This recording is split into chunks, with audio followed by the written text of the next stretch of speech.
and when he told his brothers about it, they hated him even more than ever. Listen to this dream, he said. We were out in the field tying up bundles of grain. Suddenly, my bundles stood up and your bundles all gathered around and bowed low before mine. His brothers responded, "So you think you'll be our king, do you? Do you actually think you will reign over us?" And they hated him all the more because of his dream and the way that he talked about them. And soon Joseph had another dream. And again he told his brothers about it. "Listen, I've had another dream," he said. "The sun, moon, and 11 stars bowed low before me." And this time he told the dream to his father as well as to his brothers. But his father scolded him. "What kind of dream is that?" he asked. "Will your mother and I and your brothers actually come and bow to the ground before you?" But while his brothers were jealous of Joseph, his father wondered what the dreams meant. So I want to talk today about God-given dreams. God-given dreams. Hallelujah. You may be seated.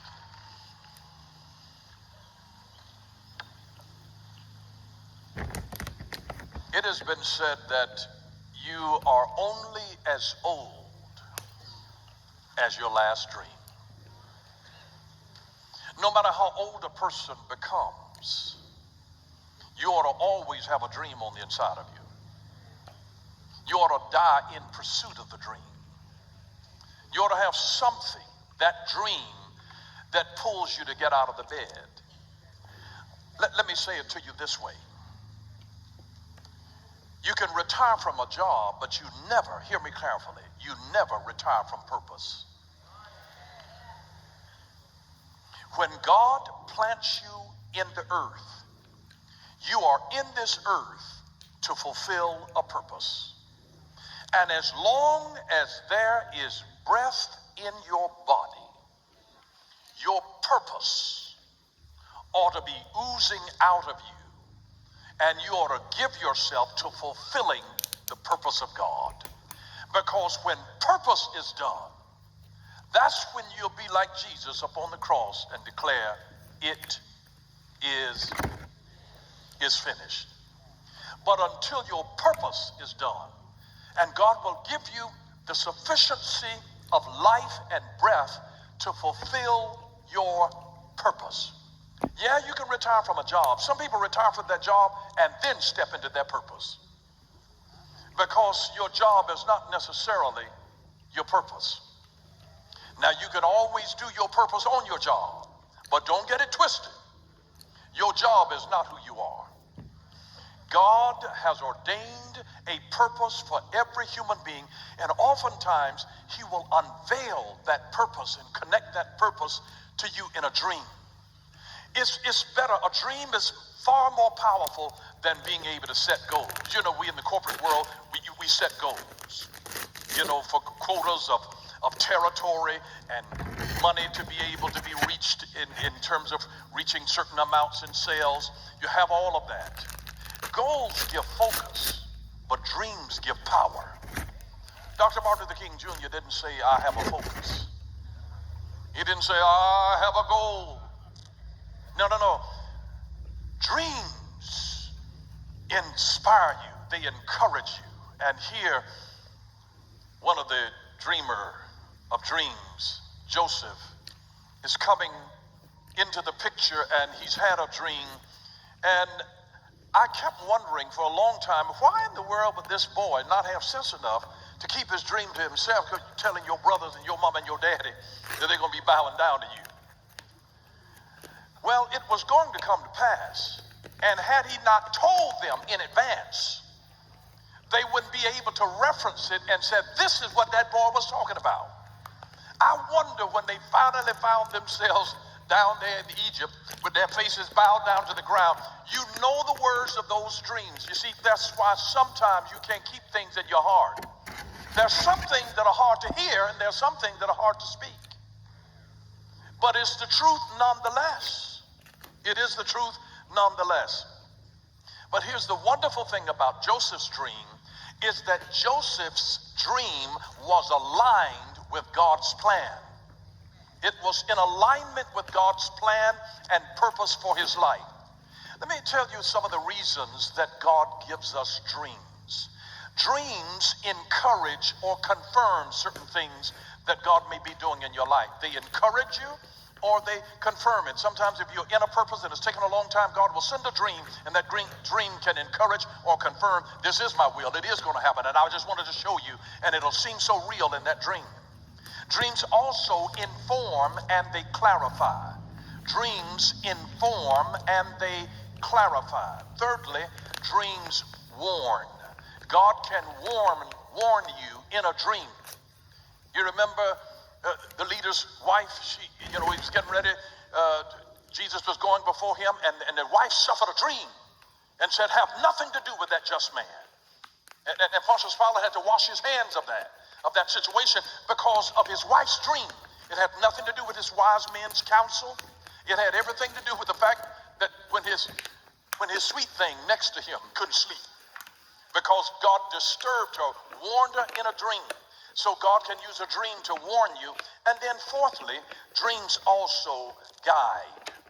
Dreams encourage or confirm, they inform, clarify, they can warn you, and they guide you. God can guide you, give you your next step, show you the next thing to do from a dream.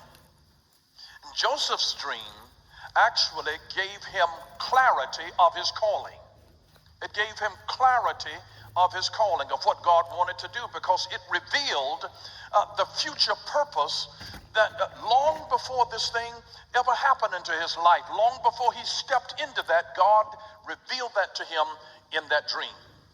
And the good thing about it is you have to realize that dreams are designed for something in the future. It's not showing you something that's going to happen next week. Dreams are actually time tested, because Joseph's dream didn't happen immediately, as you know.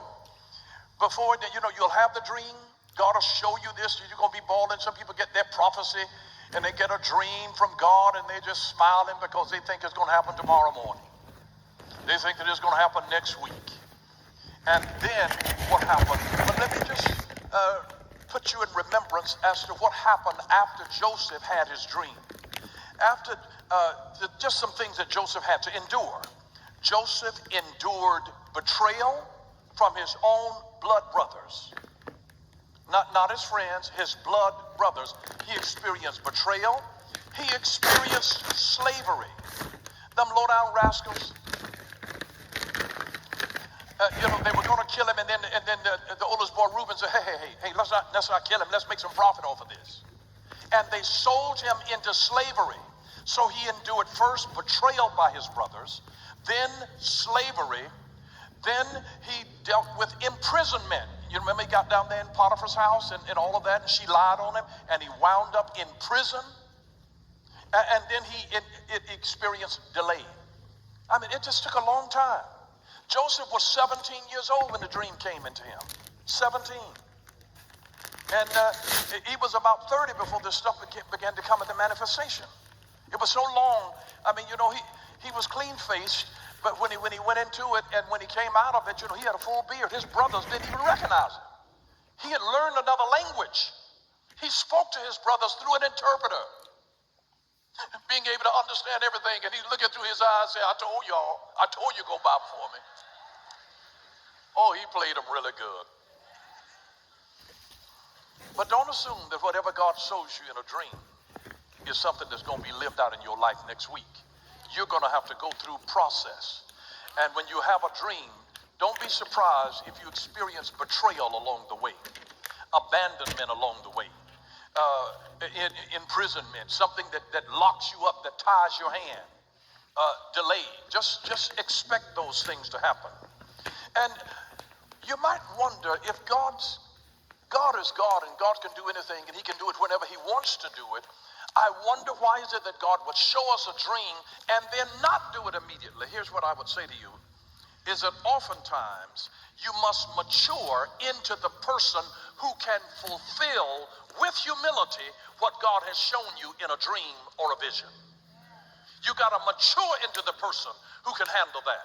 When God shows you something, you can't do it in the current state that you are. You've got to go through some things that mature you, that will give you the humility, the sensitivity, the compassion, the empathy to be able to handle what God is going to try to bring you into. So you've got to mature into the person who has the capacity to do it. But he's just showing you where you're going ahead of time. And you've got to mature into the person who can actually fulfill what God has called you to do. And understand that the moment that you get a dream, it's not going to happen tomorrow. It's not going to happen next week.